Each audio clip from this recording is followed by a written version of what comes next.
The most important relationship is the one you have with your inner child.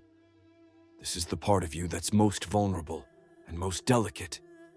It's the part within that whines like a little baby. It cries to be saved when things get hard. It clings to the idea that someone else will come to rescue you. Most people today are just grown-up kids, waiting for someone else to provide food, cook for them, entertain them, protect them, tell them exactly what to do and where to go. Have you ever thought about where the word moron came from? Back in the day, it had a slightly different meaning. In ancient tribes, there was something called the rite of passage. This was a ceremony marking an important stage in someone's life, a transition from childhood to adulthood. For girls, this happened naturally with their first period. But for young boys, the rite of passage was something else entirely.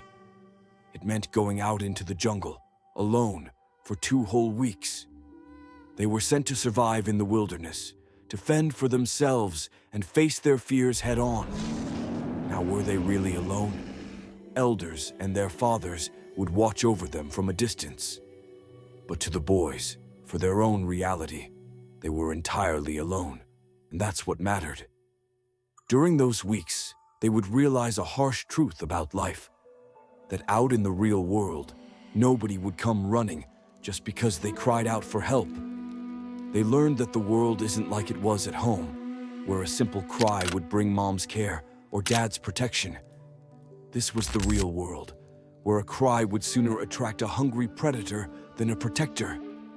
The rite of passage was a ceremony to face this truth and to overcome the inner child within, to become an adult. Those who didn't go through this rite of passage were called morons, not as an insult, but to distinguish the undeveloped from the adults. Back then, morons weren't allowed to make decisions for the tribe because they hadn't yet learned the strength and responsibility that adulthood required. There are lots of morons today in critical positions. That's why modern debates look like 2 children fighting instead of 2 adults sharing constructive arguments. We need a rite of passage more than ever. Everyone should find their own rite of passage. You don't need to slay lions or live in the wilderness.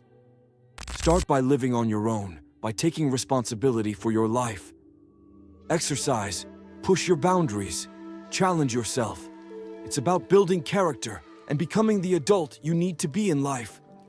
So when life comes knocking at your door with its harsh reality, a new pandemic, a global crisis, your family needing you, you will do what's hard but necessary instead of running away and waiting for others to save you.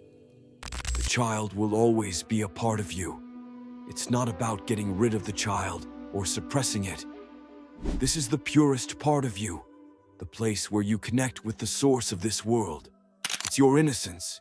It's the part of you that unconditionally believes in all your dreams. It's full of potential.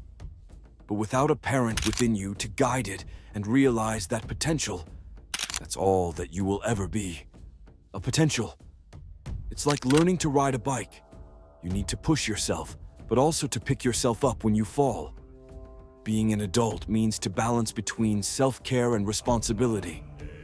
So, what's your rite of passage?